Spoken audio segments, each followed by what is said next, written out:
स्वभावचिन्मयानन्दं कृपापूर्णं जगत्पतिं हरिषड्वर्गजेतारं नित्यानन्दगुरुं भजे।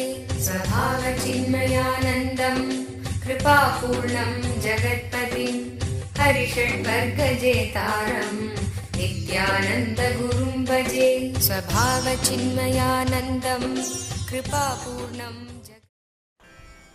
சில பேர் சொல்லலாம், யாருக்கு தெரியும் சாமி கிருஷ்ணர் வாழ்ந்தாரா இல்லையான்னு.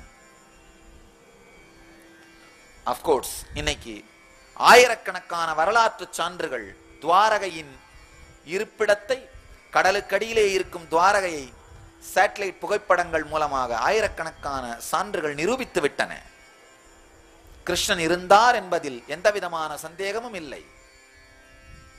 ஆனா இதை தாண்டி ஒரு அருமையான ஒரு தமிழ் பாடல், கற்பனை என்றாலும் கற்சிலை என்றாலும் கந்தனே உனை மறவேன்னு ஒரு அருமையான ஒரு பாடல். அந்த மாதிரி அந்த கிருஷ்ணன்ற ஒரு கான்செப்ட் என்ன பொறுத்த வரைக்கும் உண்மையிலேயே அவர் வாழ்ந்திருந்தா மட்டும்தான் இவ்வளவு பெரிய ஒரு கான்செப்டை ரெக்கார்டே பண்ணியிருக்க முடியும். ஒருவேளை அவர் வாழாம யாரோ ஒருத்தர் கற்பனை பண்ணி இந்த கிருஷ்ணன்ற கதாபாத்திரத்தை உருவாக்கி இருந்தால் அந்த மனிதரே கிருஷ்ணன் அப்படிங்கிற மிக உயர்ந்த உணர்விலே வாழ்ந்திருக்கின்றார். அதனால இந்த கதாபாத்திரத்தை உருவாக்கி இருந்த மனிதன் கடவுள். அந்த கதாபாத்திரத்தை உருவாக்கிய மனிதனே கிருஷ்ணன். ஏன்னா அந்த உணர்வு நிலையில வாழாம கற்பனையே செய்து பார்க்க முடியாத கதாபாத்திரம் கிருஷ்ணன். அதனால கற்பனையின் இருப்பினாலேயே தன் இருப்பை நிரூபிக்கக்கூடிய மிக உயர்ந்த கற்பனை கிருஷ்ணன். கற்பனையின் இருப்பினாலே தன் இருப்பினை நிரூபிக்கக்கூடிய அளவுக்கு உயர்ந்த கற்பனை என்பதனால் அவன் கற்பனையாக இருப்பதற்கு வாய்ப்பே இல்லை.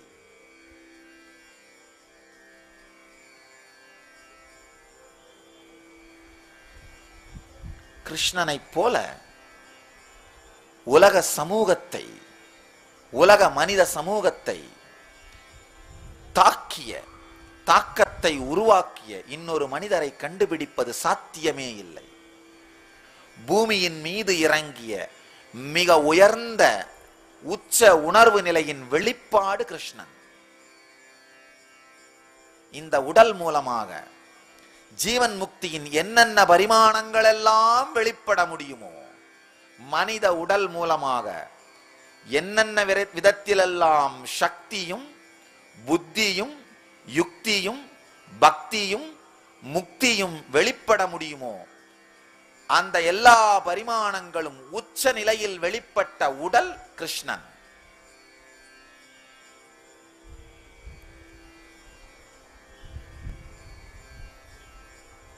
சாதாரண கோபியர் பெண்களோடு, பாலும் தயிரும் மோரும் விற்கின்ற கோபியர் பெண்களோடு விளையாடும் விளையாட்டையும்,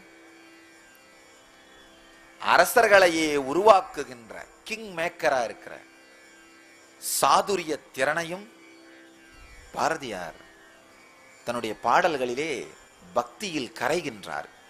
கண்ணன் என் காதலன், கண்ணன் என் அண்ணன், கண்ணன் என் தம்பி, கண்ணன் என் தகப்பன், கண்ணன் என் தந்தை,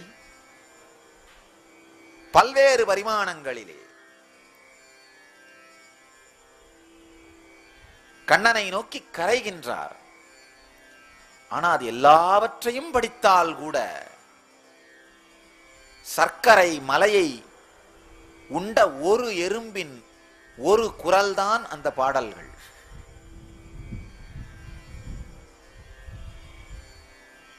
விவரிக்கவே முடியாத இந்த கிருஷ்ணனின் சாநித்தியம் வாழ்ந்தால் மட்டுமே உணர்ந்து கொள்ளக்கூடிய இந்த கிருஷ்ணனின் சாநித்தியம் வார்த்தையால் வர்ணிக்கவும் இயலாத, புரிந்து கொள்ளவும் இயலாத, வாழ்க்கையால் மட்டுமே உணர்ந்து கொள்ளக்கூடிய அவனுடைய சாநித்தியத்தை வணங்கி இந்த கீதையின் மூலமாக அவன் சாநித்தியம் நமக்குள் மலர வேண்டும் என்று பிரார்த்தித்து இந்த இடத்தில் அந்த பரம்பொருளின் சாநித்தியம் நிலவட்டும் என்று ஆழ்ந்து அவரை தியானித்து பகவத்கீதைக்குள் நுழைகின்றோம். அவர் என்ன சொல்ல விரும்பினாரோ, அவர் எதை உலகத்திற்கு வழங்க விரும்பினாரோ, அவர் எதை நமக்கெல்லாம் இப்பொழுது அளிக்க விரும்புவாரோ அதை அவர் நமக்கு அளிக்கட்டும் என்று அவரை பிரார்த்தித்து, அவர் அளிக்கின்ற அந்த அனுபூதியை உள்வாங்குவதற்கு நம்மை திறந்து வைத்து, அதற்கு நம்மை தயாராக்கிக் கொண்டு அவருடைய திருவடி கமலங்களில் நம்மை கரைத்துக் கொண்டு அவருடைய உணர்வு நம் எல்லோருக்குள்ளும் முழுமையாக மலரட்டும் என்று அவரை பிரார்த்தித்து கீதைக்குள் நுழையலாம். வசுதேவசுதம் தேவம் கம்சசானூரமர்தனம்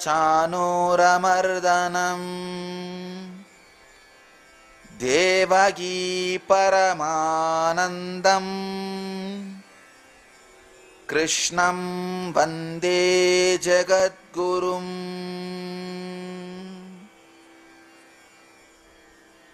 எம்பெருமான் 18 அத்தியாயங்களாக 700 ஸ்லோகத்திலே இந்த நூலை நம்மோடு பகிர்ந்து கொள்ளுகின்றார், உலகத்தோடு பகிர்ந்து கொள்ளுகின்றார். இது கிருஷ்ணனுக்கும் அர்ஜுனனுக்கும் இடையிலே நடக்கின்ற உரையாடல். சஞ்சயன் திருதராஷ்டிரனுக்கு நேர்முக வர்ணனை செய்வதைப் போல இந்த நூல் எழுதப்பட்டிருக்கின்றது. கிருஷ்ணனுக்கும் அர்ஜுனனுக்கும் இடையிலே நடக்கின்ற உரையாடல். திருதராஷ்டிரன் நீங்க எல்லாரும் கேள்விப்பட்டிருப்பீங்க, மகாபாரதத்திலே கௌரவர்களின் தகப்பனார் திருதராஷ்டிரன், பிறவியிலேயே குருடர், அதனால் அவருக்கு என்ன நடக்குதுன்னு தெரியாது. சஞ்சயன் மிக உயர்ந்த உணர்வு நிலையை அடைந்த யோகி, அவருடைய ஞான கண்ணின் மூலமாக, 3வது கண்ணின் மூலமாக போர்க்களத்திலே நடக்கின்ற எல்லாவற்றையும் மிக தெளிவாக திருதராஷ்டிரனுக்கு வர்ணிக்கின்றார். அந்த வர்ணிக்கின்ற காட்சியிலே அங்கு அர்ஜுனனுக்கும் கிருஷ்ணனுக்கும் இடையே நடக்கின்ற உரையாடலை வர்ணிக்கின்றார். இப்படித்தான் இந்த கீதை விவரிக்கப்பட்டிருக்கின்றது. இப்பெல்லாம் டிவி மூலமா நாம ஒரு இடத்துல நடக்கிறது இன்னொரு இடத்துல பார்க்கிற மாதிரி, அப்பெல்லாம் நமக்குள்ளேயே தன்னுடைய உடலுக்குள்ளே இருக்கின்ற சில சக்கரங்களை உயிர்ப்பித்தால் உயர்ந்த நிலைக்கு டியூன் பண்ணிக்கிட்டோம்னா ஒரு இடத்துல நடக்கிறது இன்னொரு இடத்துல பார்க்க முடியும். ஆழ்ந்து புரிந்து கொள்ளுங்கள். இப்ப நாம பார்க்கிறது எல்லாமே ஒளியை அடிப்படையாக வைத்த சயின்ஸ், லைட் பார்ட்டிகிள்ஸ். அப்போ இந்த சஞ்சயன் மாதிரியான யோகிகள் உபயோகம் பண்ணது ஒளியை அடிப்படையாக வைத்த சயின்ஸ். அந்த காலப்போக்கினாலே அந்த சயின்ஸ் மறைந்து விட்டது என்பதற்காக அது இல்லவே இல்லைன்னு நினைக்காதீங்க, அது இருந்தது. ஒரு பெரிய சயின்ஸ் ஒளியின் மூலமாக தன்னை உச்ச நிலைக்கு கொண்டு சென்று ஒரு இடத்திலே நடக்கின்றதை தெளிவாக தனக்குள்ளேயே பார்த்து விவரிக்கின்ற சக்தி. இந்த சக்தியோடு இருக்கின்ற சஞ்சயன் விவரிக்கின்றார், திருதராஷ்டிரனுக்கு இந்த நூலை விவரிக்கின்றார். இப்படித்தான் நூல் துவங்குகிறது.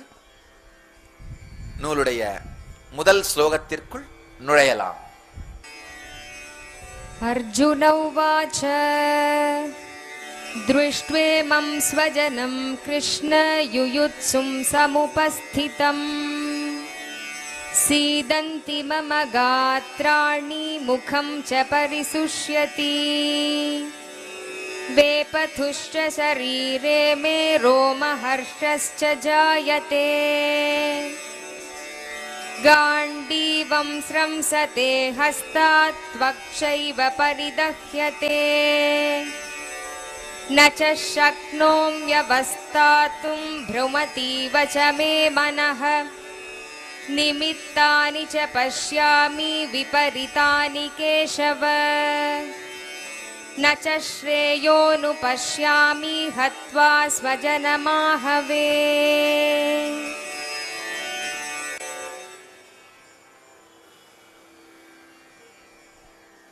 அருமையான ஸ்லோகங்கள். அர்ஜுன உவாச்ச, அர்ஜுனன் சொல்கின்றான்.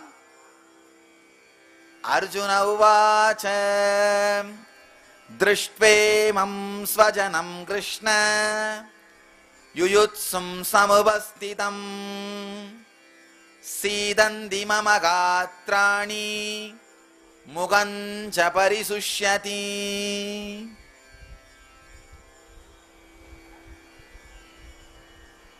தமிழ் மொழிபெயர்ப்பு: கிருஷ்ணா,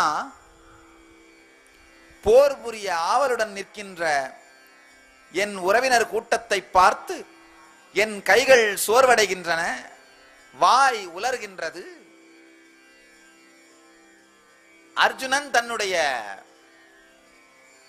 நடுக்கத்தை தெரிவிக்கின்றான். பகை வளர்ந்து கொண்டே இருந்தது. பாண்டவர்களுக்கும் கௌரவர்களுக்கும் இடையிலே மெதுவாக வளர்ந்த பகை சூதாட்டத்திலே முடிந்து, சூதாட்டத்தின் இறுதியிலே வனவாசம் ஏற்று பாண்டவர்கள் வனவாசம் சென்று விடுகிறார்கள். வனவாசம் முடிந்து அமைதி தூதுவனாக கிருஷ்ணனே சென்று 5 நாடு இல்லை என்றாலும், 5 நகரம் இல்லை என்றாலும், 5 கிராமம் இல்லை என்றாலும் 5 வீடாவது கொடுங்கள் என்று அமைதிக்கு தூது போகின்றான். கௌரவர்கள் 5 வீடு அல்ல, 5 ஊசி முனை இடம் கூட அளிக்க மாட்டோம் என்றும் போருக்கு அறைகூவல் விடுக்கிறார்கள். போருக்கு எல்லோரும் திரண்டு விட்டார்கள். இதுவரை வரலாற்றில் எழுதப்பட்டிருக்கின்ற ரெக்கார்டட் ஹிஸ்டரியில லார்ஜஸ்ட் வார், மிகப்பெரிய போர் இந்த மகாபாரத போர் தான். 18 அக்ரோனி சேனைகள், பாண்டவர்கள் புறம் 8 அக்ரோனியும் கௌரவர்கள் புறம் 10 அக்ரோனியுமாக 18 அக்ரோனி சேனை. ஒரு அக்ரோனி என்பது 1 கோடி. 18 அக்ரோனி சேனை திரண்டு நிற்கின்றது. ஒருவேளை அப்போ இருந்த உலகத்தோட மொத்த பாப்புலேஷனுமே இதான் நினைக்கிறேன். உலகப்போர், உலகமே 2ஆக திரண்டு நிற்கின்றது. வெகு சிலர் தான் போரிலே கலந்து கொள்ளவில்லை. ஒன்னு பலராமன், இன்னொன்னு ஸ்ரீகிருஷ்ணன், 3ஆவதாக தென்னாட்டிலிருந்து சென்ற ஒரு அரசன். சோறிடுவதற்காக, எல்லோருக்கும் சோறிடுவதற்காக ஒரு சோழராஜன் போரிலே கலந்து கொள்ளாமல் உணவளிக்கும் வேலையை செய்தார். இவர்களை தவிர மற்ற உலகமே 2ஆக நிற்கின்றது. போர் இப்பொழுது துவங்க வேண்டும்.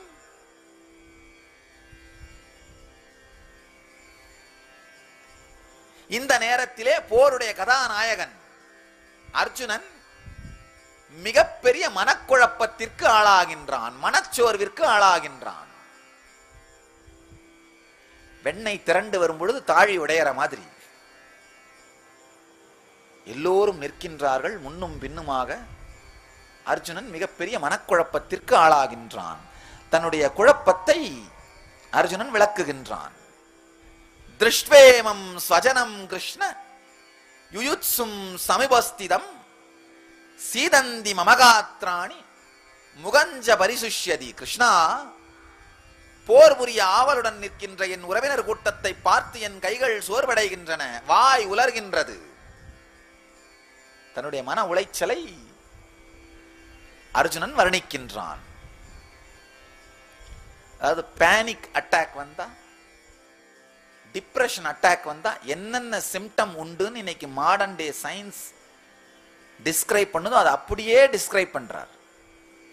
இந்த டிஸ்கிரிப்ஷனோட ஆழத்தை பார்த்தாலே தெரியுது, இது நடந்த நிகழ்ச்சியாக மட்டும்தான் இருக்க முடியும். நடக்காத நிகழ்ச்சியை உருவாக்கும் பொழுது நம்ம மைன்யூட் டீடைல்ஸ் எல்லாம் மிஸ் பண்ணிடுவோம். இங்க ஆனா எந்த விதமான மைன்யூட் டீடைலுமே மிஸ் ஆகல. இது ரெக்கார்ட் ஆகிருக்கிற ஆழமான அந்த மைன்யூட் டீடைல்ஸை பார்க்கும் பொழுதே தெரியுது, இது நடந்து ரெக்கார்ட் ஆகிற நிகழ்ச்சியா மட்டும்தான் இருக்க முடியும். ஏன்னா எப்பேற்பட்ட கதாசிரியனாலும் கூட நடக்காத ஒரு விஷயத்தை மிக ஆழமா அப்படியே ரெக்கார்ட் பண்ணிட முடியாது. ஒண்ணு எக்ஸாஜரேஷன் இருக்கணும், இல்ல சிலது விடுபட்டு போயிருக்கணும். ஆனா எக்ஸாஜரேஷனும் இல்லாம விடுபட்டும் போகாம ரொம்ப ஆழமா தெளிவாக இத ரெக்கார்ட் பண்றது, இது ரெக்கார்ட் ஆயிருக்கிறத பார்த்தாலே இது சத்தியம் என்பதை நாம் மிக தெளிவாக உணர்ந்து கொள்ளலாம். போர் புரிய ஆவலுடன் நிற்கின்ற என் உறவினர் கூட்டத்தை பார்த்து என் கைகள் சோர்வடைகின்றன, வாய் உலர்கின்றது. அடுத்த ஸ்லோகத்திலே அர்ஜுனன் புலம்புகின்றான். வேபதுஷ்ச சரீரே மே ரோமஹர்ஷஸ்ச ஜாயதே காண்டீவம் ஸ்ரம்சதே ஹஸ்தான் தச்சைவ பரிதஹ்யதே. ஐயா கிருஷ்ணா, என்னுடைய உடலிலே நடுக்கம் ஏற்படுகின்றது, மயிறு சிலிர்க்கின்றது, கைகளில் உள்ள காண்டீவவில் நழுவிக் கொண்டிருக்கின்றது, மேலும் சருமத்தில் ஒருவித எரிச்சல் உண்டாகின்றது. தமிழிலே பல மொழிபெயர்ப்புகள் இருக்கின்றன. சுவாமி சித்பவானந்தருடைய மொழிபெயர்ப்பை தழுவி, அவருடைய மொழிபெயர்ப்பை தழுவி இந்த மொழிபெயர்ப்புகளை செய்திருக்கின்றோம். அவருடைய மொழிபெயர்ப்புக்காக அவரையும் அவருடைய இயக்கமான ராமகிருஷ்ண தபோவனத்தையும் நன்றியுடன் நினைவு கூறுகின்றோம். வேபதுஷ்ச சரீரேமே ரோமஹர்ஷஸ்ச ஜாயதே, உடலிலே நடுக்கம் ஏற்படுகின்றது, மயிர் சிலிர்க்கின்றது. நச சக்னோம் யவஸ்தாதும் பிரமதீவ சமேன நிமித்தானி ச பஷ்யாமி விபரீதானி கேசவம.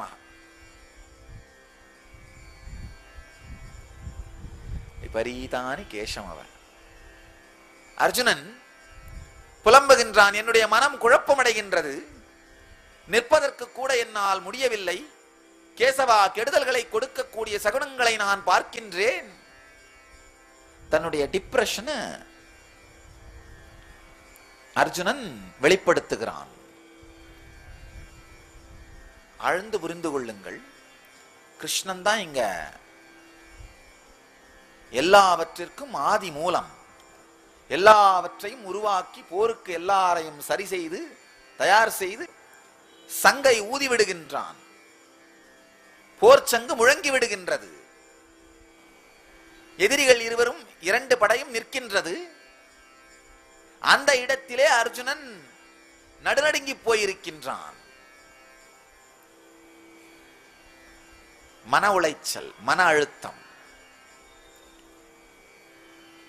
இந்த சூழலிலே அர்ஜுனனுக்கு சொல்லப்பட்டதனால்தான் இந்த பகவத்கீதை உலக மக்கள் எல்லோருக்கும் உபயோகமாகின்றது. காட்டிலே, குகையிலே, மலையிலே, தனிமையிலே சொல்லப்படுகின்ற நூல்கள் அதுபோல வாழுகின்ற மக்களுக்கு உபயோகமாகலாம். ஆனால் நாட்டிலே, போர் முனை நடுவிலே, குழப்பத்தின் உச்சியிலே போரிட வேண்டிய வீரனுக்கு சொல்லப்பட்டதனால்தான் இந்த நூல் வாழ்க்கையை வாழ வேண்டிய எல்லா மக்களுக்கும் நேரடியாக உபயோகமாகின்றது.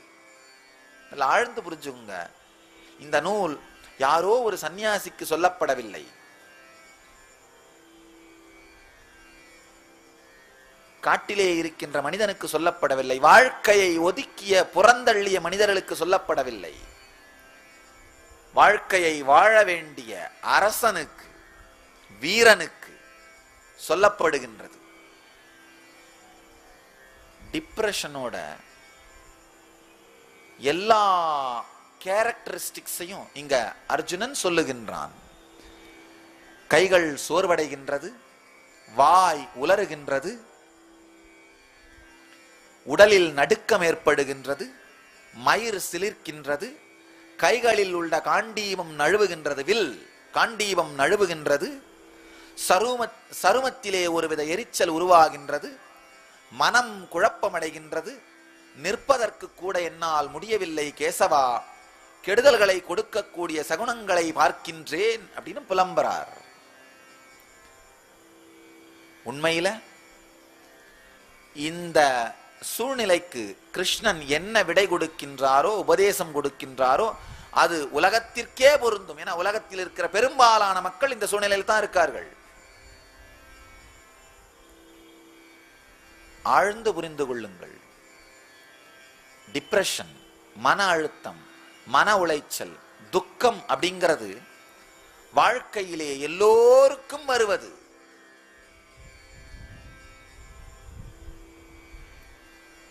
விதை விருட்சமாக மாற வேண்டுமானால் அது வெடித்தாக வேண்டும்.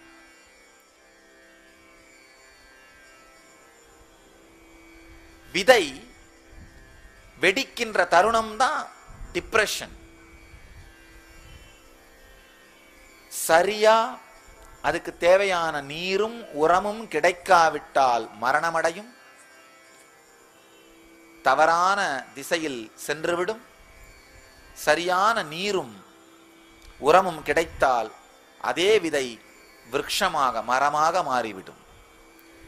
நாம எல்லோருமே விதைகள். எல்லோருமே இந்த மன உளைச்சல் அந்த வெடிக்கின்ற பருவத்தை எதிர்கொள்ளுகின்றோம். அந்த நேரத்துல நீரையும் உரத்தையும் பெற்று வளருகின்றோமா அல்லது வெறும் அழிவிலே முடிகின்றோமா அப்படிங்கிறது நம்முடைய சுதந்திரம்.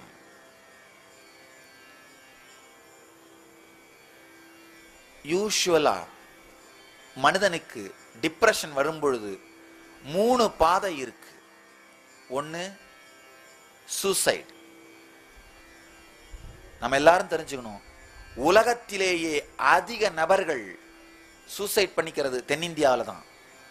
நல்லா புரிஞ்சுக்கணும், உலகத்திலேயே அதிக நபர்கள்.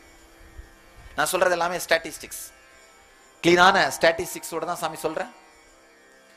உலகத்திலேயே அதிக மக்கள் சூசைட் பண்ணிக்கிறது, முக்கியமா இளைஞர்களும் பெண்களும் சூசைட் பண்ணிக்கிறது சவுத் இந்தியா தான். ஒவ்வொரு 15 நிமிடத்திற்கும் 3 இந்தியர்கள் தற்கொலை செய்து கொள்கிறார்கள். அதுல ஒருத்தர் 15 to 30 வயசுக்குள்ள.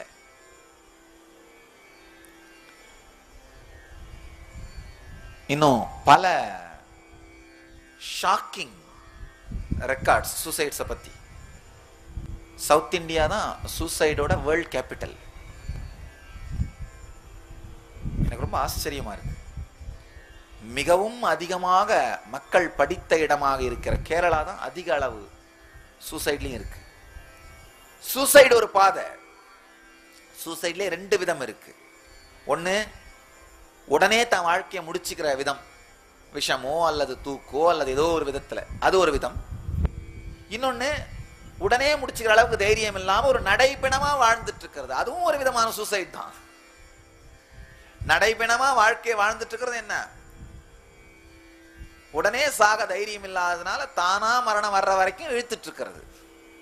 தானா மரணம் வர்ற வரைக்கும் வாழ்க்கையை இழுத்துட்டு இருக்கிறதுக்கு வாழ்க்கைன்னு பேர் இல்ல, டிராகிங். வாழ்க்கையை இழுத்துட்டு இருக்கிறது. இது ஒரு கேட்டகரி. இன்னொரு கேட்டகரி அடிக்ஷன். அடிக்ஷன்னா மது, போதைப் பொருட்கள், புகையிலை, இதுக்கெல்லாம் அடிக்ட் ஆகிறது ஒரு பக்கம். இன்னொன்னு மன ரெஸ்ட்லெஸ்னஸ். ஏதாவது ஒண்ணு வெளியிலிருந்து நமக்கு வேண்டிக்கிட்டே இருக்கும், எதுவுமே இல்லாம நம்மளோட நாம உட்கார முடியாது, அதுவுமே அடிமைத்தனம் தான். டிவி இல்லாம, செல்போன் இல்லாம, நியூஸ் பேப்பர் இல்லாம நாம நம்மோட ஒரு 10 நிமிஷம் நம்மளால உட்கார முடியுதான்னு பார்த்தா முடியாது. இதுதான் மிகப்பெரிய கொடுமை. மனித சமூகத்திற்கு இழைக்கப்பட்ட மிகப்பெரிய கொடுமை என்னன்னா, தன்னோடு தான் அமைதியாக அமருகின்ற தன்மையை அவன் இழந்து விட்டது. நம்ம கூட நாமளே சைலண்டா 1/2 மணி நேரம் உட்கார முடியுதான்னு பாருங்க, முடியல. டிவி ஓடல, செல்போன் வேலை செய்யல அப்படின்னாலும் கூட நம்மளால சும்மா இருக்க முடியாது. பழைய நியூஸ் பேப்பர் எடுத்து வச்சாவது வரி விடாம படிச்சுட்டு இருக்காங்க. எடிட்டர் கூட அவளை படிச்சிருக்க மாட்டார். இவருக்கு கல்யாணம் ஆயிருக்கும், இவர் பையனுக்கு கல்யாணம் ஆயிருக்கும், மகளுக்கு கல்யாணம் ஆயிருக்கும், இவருடைய பேரன் பேத்திக்கெல்லாம் கல்யாணம் ஆயிருக்கும். ஆனா பழைய நியூஸ் பேப்பர் எடுத்து வச்சுட்டு இந்த மணமாலை காலத்தை படிச்சுட்டு இருப்பார், பெரிய கண்ணாடி வச்சுட்டு. ஏன் தாத்தா கொஞ்ச நேரம் சும்மா இருக்க முடியாதா? முடியாது. அதுதான் அடிக்ஷன் சொல்ற, ரெஸ்ட்லெஸ்னஸ், தான் தன்னோடு அமர முடியாமை, நாம நம்ம கூட உட்கார முடியாம போறதுதான் நமக்கு இழைக்கப்பட்ட மிகப்பெரிய கொடுமை.